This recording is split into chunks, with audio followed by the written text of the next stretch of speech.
"Need help, Riker?" he shouted. "I'm fine," I yelled back. Round 4. Robots were rushing out faster now, and I could see some variance among them. Variance? On round 4? I realized that the game's difficulty must have increased because instead of just me, Alan was playing too. "Watch out for the variance," I yelled before I started shooting, targeting Dash's dangerously fast bots armed with close-range weapons. "It's all right, we got this," Alan yelled back, all the while firing wildly. I smiled before moving on from the Dashers to the average variants, the heavy ones slowly lumbering towards me. This was going to be a great game. I was deep in thought. Since it was the weekend, I'd spent the entire morning researching humans, their culture, anatomy, and behavior. Frankly speaking, humans were completely normal. Their culture was average as well, with its fair share of good and evil events. Anatomically speaking, humans weren't anything special either. They were an in-between body with balanced strength, speed, and flexibility. Behaviorally speaking, humans were too diverse to specify a common personality type. So why did I get so unsettled by Alan? I stood up for the first time in a long while, stretching. What time was it? I looked at the nearest clock, 9:20. Might as well relax, right? Grabbing only my essentials, I got into my car and began driving to a nearby VR cafe to unwind. I began playing some music, leaning back in my seat with my arms crossed as my car drove itself. I looked out my tinted window at the gleaming apartments, offices and stores, and the few sentients here and there. Becron was a decent city, maybe not one of the biggest or wealthiest, but it'd suit me for now. Finally, I arrived at the VR cafe, stepping out of my vehicle and walking up to the entrance. I walked through the front door, looking around before I froze. There was no way. The man, Alan Gardner, was only a couple of feet away, sitting in front of his co-worker. What was her name? Riker? The Kahite looked nervous. Her tail stiffened, but I couldn't tell how Alan was. Was he threatening her? Or was Riker simply still shaken up by yesterday's events? I slowly reached for my taser, only stopping when Riker smiled, relaxing. I casually sat down a few tables behind them, straining to hear their conversation. I could still read Riker's body language. The young woman was acting calm now, although I still couldn't read Alan's. Not that there was much to read. I watched as the kite blushed, her tail curling up and fur puffing up slightly around her face and neck. I continued observing the two, trying to be discreet as Alan walked over to a self-checkout counter, with Riker close behind him. I stood up and slowly walked to a self-checkout counter on the other side of the room from them, pretending to struggle with my settings. I could barely make out their speech, but it was enough. "S and S or dash?" Alan asked, and Riker answered. "Dash, definitely." "I agree. It's more exciting. There's more of a thrill, you know. S&S is more tactical, but there's something about getting to fight and kill more in Dash that's really fun," Alan murmured. "It's more chaotic, and the AI feels more realistic. Instead of just playing aggressively or defensively, you can sense their emotion. You get what I'm saying?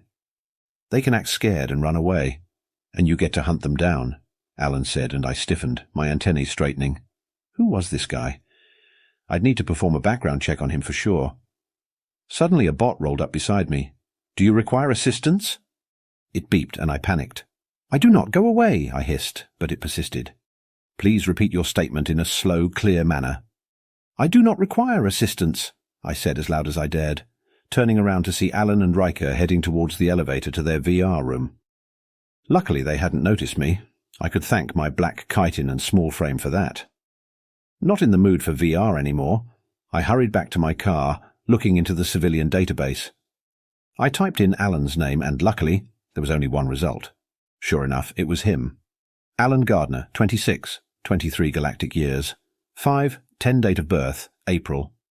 Palm 4th, 2053, planet of birth, Earth, native planet. Birth gender, male current gender, male race, human Terran criminal record. None current employment, sales representative at Lunaris, 57K annually. Education, Eversteel High School, 82%. Frank Herbert University, 88%. I began to feel weird intruding on his privacy, and I started to feel guilty. How could I assume the worst out of someone because of one encounter?